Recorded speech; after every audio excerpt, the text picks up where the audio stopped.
There is no disputing the value to Newcastle of the overall development or the vitality it could inject into a depressed central business district. An international standard hotel, a cluster of cinemas, office block, specialty shops, a restaurant and possibly a tavern must attract investment and create jobs. But one aspect of the development is proving a major stumbling block, the 31-storey tower proposal. It drew flack from the council's own urban design consultants and features in the majority of submissions to council. Of the 47 received, to facilitate discussion on issues of regional importance. Today they got underway with an address by Justice Varnum on the changing face of industry in the Hunter. The lunch was told that people of the region have to ensure that Newcastle confidently pushes ahead and creates its own agenda, and to do so means perceptions of the past have to be dropped. According to Justice Varnum, the very people who accuse Newcastle of having a backward mentality would be delighted for Novocastrians to spend the next years agonising over the image they project. He says it was the acceptance of a false view of Newcastle and a mistakenly optimistic view of what was achievable elsewhere that led to the loss of the submarine contract. That it's quite ironic that the problems that they're having, shall we say, in Victoria and South Australia are such that they're using it as a goad to suggest that the submarines, for example, could be built better in Newcastle. And I think there were a lot of people in the Hunter region told them that during the course of the study that was undertaken at that time. I don't think that the area has anything to apologise to anyone for. I think it could confidently set its own agenda in this regard. And I think that what we have to do is to go out and sell the area to those particular decision makers who reside in Sydney and Melbourne and internationally.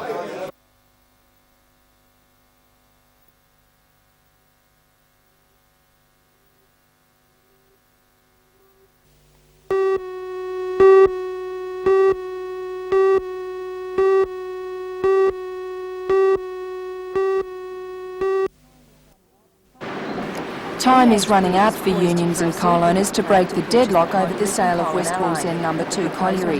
The situation has reached flashpoint, but although BHP has withdrawn its offer to buy West Wallsend No. 2 from Coal and Allied, it says the deal is salvageable. BHP insists, however, that mining unions must accept a coal industry tribunal decision allowing the transfer of employees between BHP mines and West Wallsend. It denies strongly that the sale has been withdrawn to call the union's bluff. This is in no way a bluff, I'm afraid. The situation has got to the point where we either purchase West Wallsend No. 2 and do the rationalisation that's necessary, or else those mines have to close. The crisis has been compounded by Coal and Allied's announcement that it will close not only West Wallsend but 2 other pits as well. Mr Lewis says BHP has only held off issuing retrenchment notices at this stage because of government intervention. We have written on Friday to the Minister and to the Joint Coal Board indicating that we will be seeking to close the mine immediately and to seek immediate approval to do that. On Friday we were asked by the Federal Minister and the State Minister to withhold retrenchment notices, which we've agreed to do for a week. And as I understand it, Coal and Allied have proceeded to along the lines of closing West Wallsend No. 2 mine.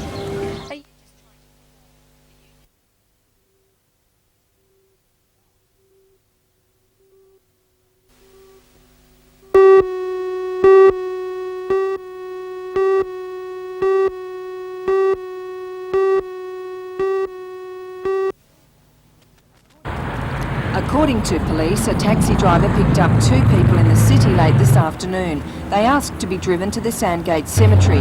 On arrival, the occupants of the taxi produced a large butcher's knife from a bag and ordered the driver to get out of the cab.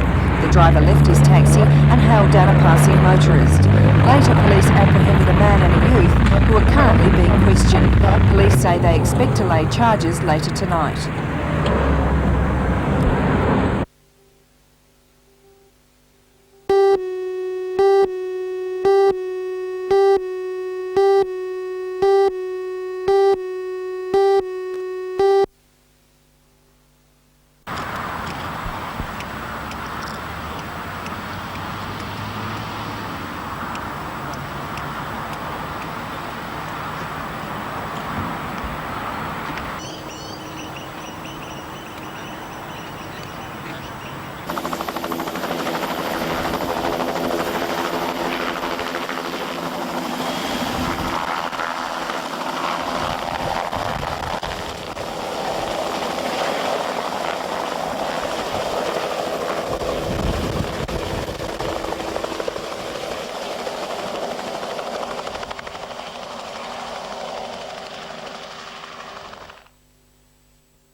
Tonight we'll bring you a story about a lemon tree passage firm that's excelling in the export field. The company has recently won a prestigious award for industry export.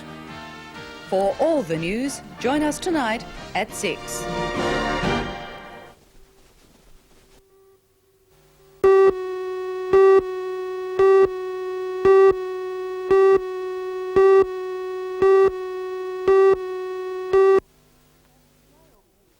The ALP established a committee of review following its bad performance in recent elections, particularly the state poll. The Muswellbrook branch services a shire population of about 11,000. Although people in the district come from a diverse employment base, including coal miners and rural activities, the voting trends tend to favour Conservative parties. In its submission, the branch complains that it feels totally isolated from the party as a whole and believes it only exists to man polling booths on election day. It alleges the system of having a member of the Legislative Council responsible for a broad region of the state is a failure. These members are kept so busy on party business that no time is available to service a local branch. But perhaps its greatest criticism is its treatment by federal and state politicians. It says to be ignored is the greatest insult the party can convey to its members. Too many parliamentarians, when visiting the area, either ignored the branch or made no time available for meeting with members. The Muswellbrook branch also says it was not surprised that the ALP lost the last state election. In the Upper Hunter, unfavourable comments on gun laws, workers' compensation and coal marketing were all heard, but there was no one in the party to address the information coming from the grassroots.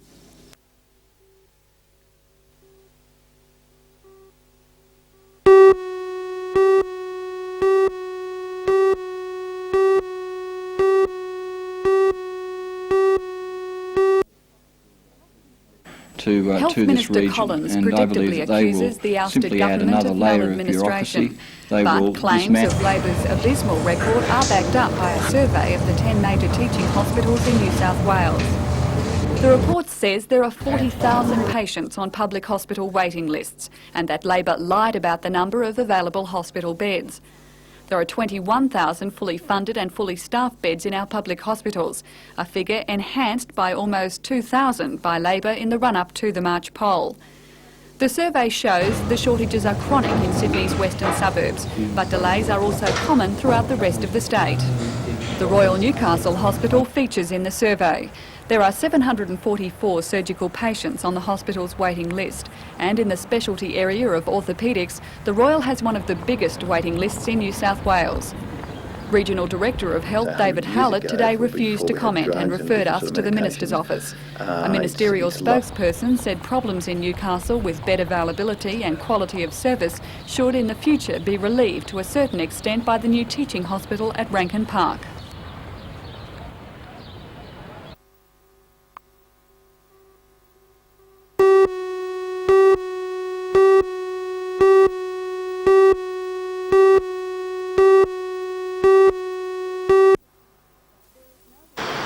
There is no disputing the value to Newcastle of the overall development or the vitality it could inject into a depressed central business district.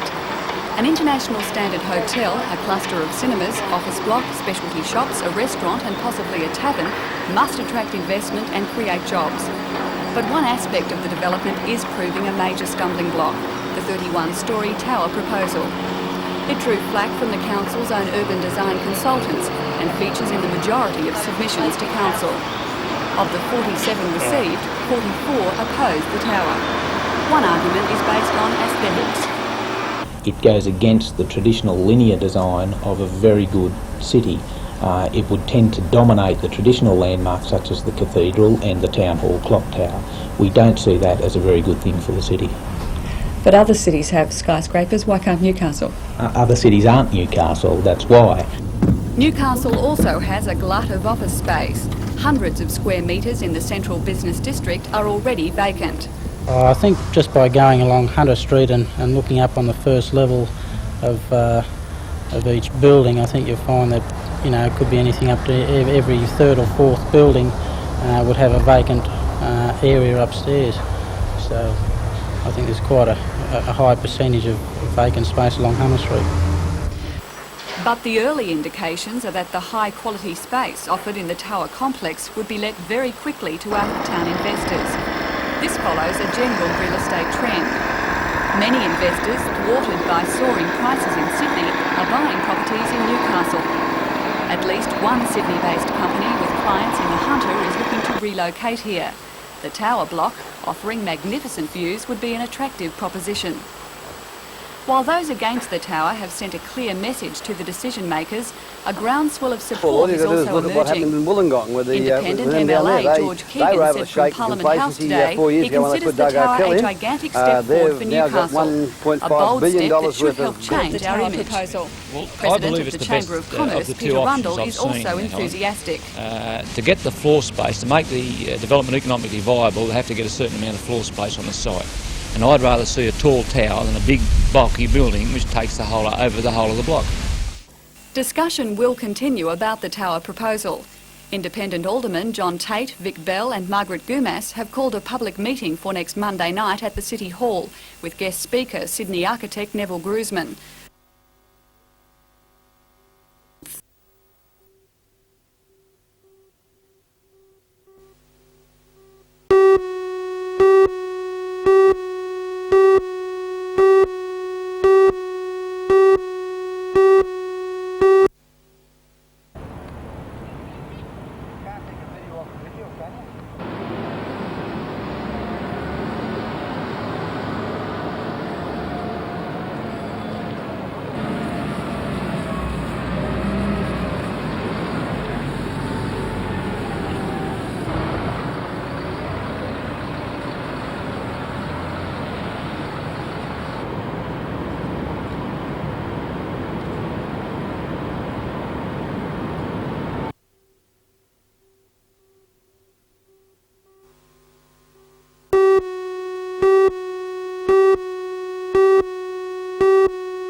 The group resides at Bell Cottage, which the Self-Ad Hunter Group claims is so run down that most people would find it unsuitable to live in. The Health Department agrees. The department bought this house in Collaroy Road, New Lambton, and proposed the residents from Bell Cottage move there. But local residents say they were told about their new neighbours after the house had been bought, and they were angry. They say they should have been told about plans to place these people in the house before it was purchased. We wanted a guarantee who was going to live there. Once the Health Commission got the home, they could put who they like in it. They tell us these people got the brain of a child, but they got the strength of a grown-up. So there's there's plenty of children playing around here out on the street and that, and these people can't guarantee us that they won't hurt them or they won't do anything. We've asked them, can you give us a guarantee that these children won't be hurt by these people moving in? And she goes, no, I can't guarantee something like that. Well, why bring them in and take that risk? A Health Department spokesman says he couldn't guarantee the behaviour of anyone in the community, but the department wouldn't put anyone suspected of being violent in a group home. Pat Byrne's sister was going to move into the New Lambton house. Although it would have been staffed 24 hours a day, it would have allowed its occupants to become individuals. For instance, my sister, her mother died, and therefore she needed to live independently. She has never been institutionalised, neither have the others, and they've always been in the community. It's just now that they just happen to be living together in preference to being scattered one here, there and everywhere. Why does your sister choose to live in a situation like that rather than with you?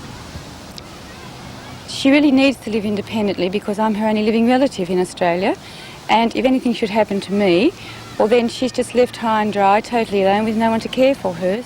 The house will now be disposed of. According to a spokesman for Health Minister Peter Collins, the strong community resistance means it may not be in the group's best interest to move there. The department is now looking at making alternative arrangements.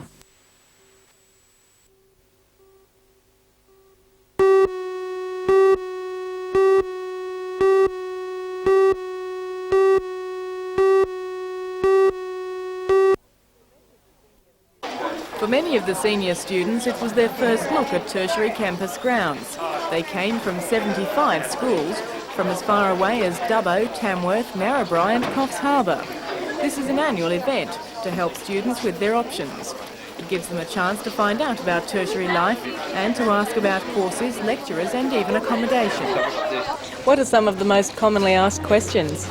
Well, the most commonly asked questions are students' admission requirements. What subjects do they have to do to get into certain courses? Country students ask us about accommodation issues and things such as that, and also just questions about tertiary life in general. As this packed lecture room at the university indicates, visit days are becoming more popular. This year in the Hunter alone there are 950 more senior students compared with last year.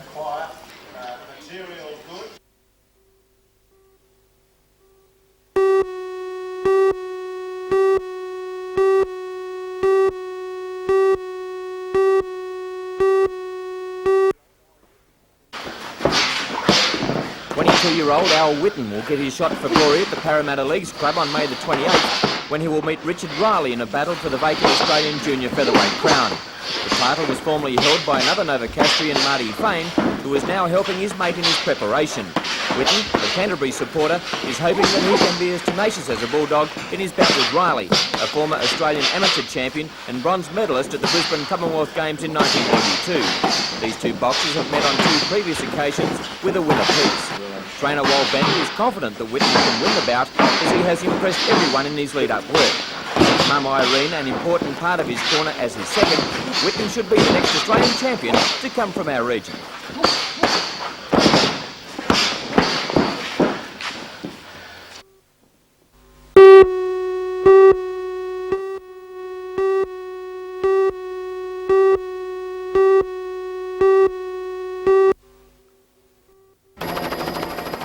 Remaining workers at Hexham coal washery treated their last load today before the plant officially shuts down next week.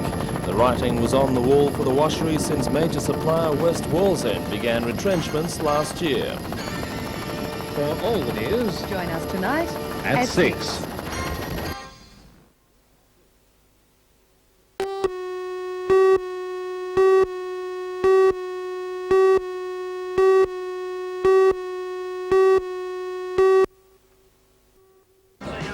BHP has gone ahead and issued retrenchment notices to hundreds of mine workers, but still more talks are planned for next week in an effort to reach a compromise. BHP has rejected an offer to levy miners' bonuses to pay for a voluntary retirement scheme.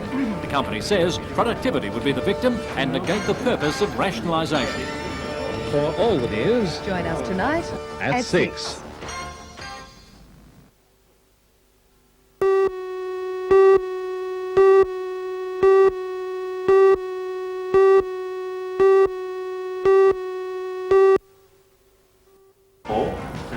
Some of Australia's top names in goat breeding were at Tocal Agricultural College today to share their wisdom with hunter farmers. Breeding goats for their fine hair is a growing industry, now playing an important part in the region's rural economy. For all the news, join us tonight at 6.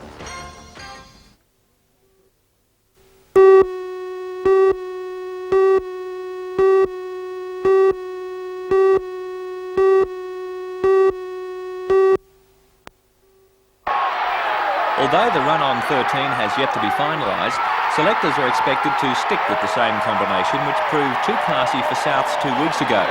Canterbury is one of the most consistent sides in the competition, sitting on top of the premiership table with Canberra, Penrith and Brisbane on 14 points. It was the Knights sticking to a pre-game match plan that saw them upset Souths.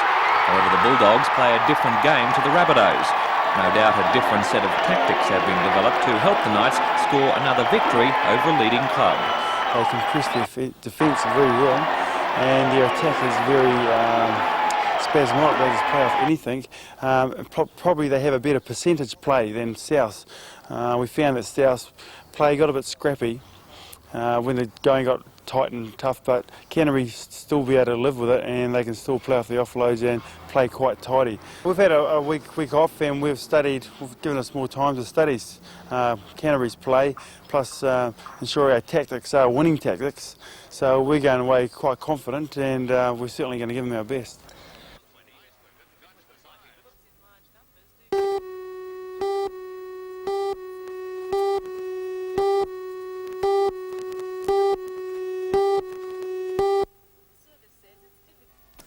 Paul Clark and Martin Cummings hail from Merseyside. Their arrival follows months of negotiations. Their link with Newcastle was through Craig Johnston, who was instrumental with the groundwork to get them here. Clark is 20 and has been with the mighty Liverpool club for 3 years. During that time, he played 2 years with the club's youth team and also played 27 games for the Liverpool reserve side. Cummings comes from the Everton club, where he was signed as a part-time pro until last season. During the 86-87 season, he played 21 games for the reserve side. Both are looking to Newcastle and Australia to further their careers. In England, a player must be a full-time professional or an amateur. Both, however, want to play top-grade soccer as well as work, something they couldn't do back home. To the lads from the motherland, they see Australia as the land of soccer opportunity. Prospects all seems to be happening here, doesn't it? The weather's here as well. What more do you want?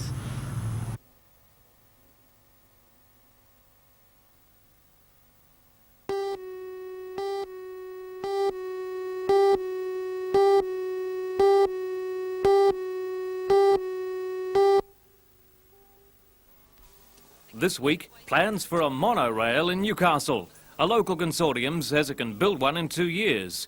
Is it just pie in the sky, and who's going to pay for it? And meet Kim Curtis, a rare and special lady, winning in higher education, even though she's profoundly deaf. Support from students we are treated as if we are intellectually impaired.